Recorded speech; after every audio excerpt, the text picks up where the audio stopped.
Assalamualaikum warahmatullahi wabarakatuh. Saya Naila Zahidah, kelas 10 unggulan tahfiz akan menjelaskan tentang siklus hidrologi. Apa sih siklus hidrologi itu? Secara definisi, siklus hidrologi artinya ilmu yang mempelajari air yang ada di atas maupun di dalam bumi. Nah, kalau siklus hidrologi atau siklus air adalah rangkaian atau tahapan yang dilalui oleh air dari atmosfer dan kembali lagi ke bumi. Siklus pada hidrologi terbagi menjadi 3. Yang pertama ada siklus air pendek, yang kedua ada siklus air sedang, dan ada siklus air panjang. Yang pertama kita bahas yaitu siklus air pendek. Nah, di sini saya akan menjelaskan tentang siklus air pendek. Siklus air pendek adalah yang paling pendek.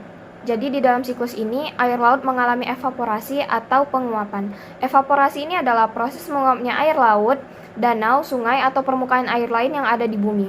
Kunci utama dari evaporasi adalah panas matahari. Kemudian uap air tadi mengalami kondensasi dan berubah menjadi awan. Kondensasi sendiri adalah berubahnya wujud uap air menjadi titik-titik air hingga akhirnya terbentuk menjadi awan. Setelah menjadi awan ini, akhirnya terjadi deh presipitasi. Nah, presipitasi ini biasa kita sebut dengan hujan. Dalam siklus hidrologi ada juga yang namanya transpirasi dan intersepsi. Transpirasi itu adalah proses menguapnya air dari tanaman melalui mulut daun dan batang. Sedangkan intersepsi itu adalah air hujan yang terjebak di atas tanaman yang kemudian menguap lagi sebelum mencapai tanah. Nah, sekarang saya akan menjelaskan tentang siklus air sedang. Siklus air sedang ini berbeda dengan siklus air pendek. Mengapa? Karena siklus air sedang ini terjadinya di daratan, sedangkan siklus air pendek terjadi di lautan. Setelah terjadinya kondensasi, awan juga bisa mengalami adveksi. Adveksi sendiri adalah bergeraknya awan menuju tempat lain karena dibantu oleh angin. Nah, karena adanya adveksi ini, awan bisa menurunkan hujannya di daratan, sehingga timbul lagi yang namanya runoff. Runoff sendiri adalah bergeraknya air di darat dari tempat yang tinggi ke tempat yang rendah.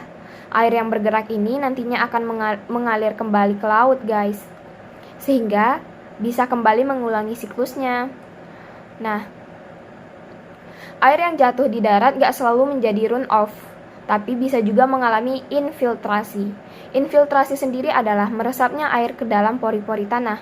Kalau airnya melesap ke dalam tanah, ujung-ujungnya air akan tetap mengalir ke laut. Nah, yang terakhir saya akan menjelaskan tentang siklus air panjang. Nah, sesuai dengan namanya, siklus air panjang merupakan siklus air yang memiliki proses paling lama. Awalnya sama, air mengalami evaporasi dan kondensasi.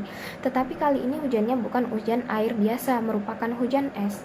Ini karena awan yang ada di atmosfer bergerak ke tempat yang relatif lebih dingin atau kondisi suhu udara di atmosfer saat itu sedang sangat rendah.